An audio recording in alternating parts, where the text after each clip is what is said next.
Hello, সবাই কেমন আছো? আজকে যাচ্ছি এই যে আমার মেয়ে, এটা হলো ভাগ্নি।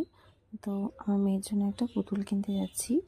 আম দেখতে থাকো তোমার ভিডিওটা, আশা করি ভালো লাগবে।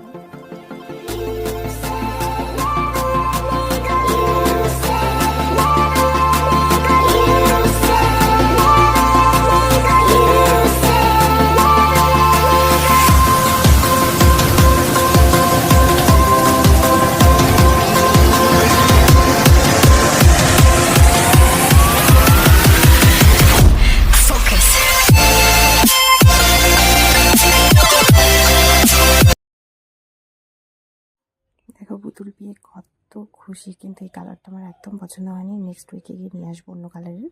তো তার পাশেই ছিল এই দোকানটা। দেখো কি সুন্দর সুন্দর ব্যাগ। প্রত্যেকবার দেখে যাই যে ভাবি এই দোকানটায় ঢুকবো, কিন্তু কোনোবার ঢোকা হয় না।